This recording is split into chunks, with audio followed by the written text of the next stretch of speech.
सर्व ठाणेकरांच्या वतीने या ठिकाणी स्वागत करतो।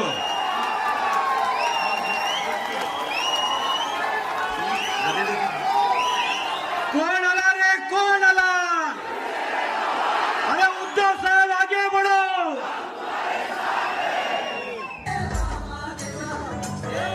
मान्यवरांना विनंती करतो की आपण दीप प्रज्वलन करावं।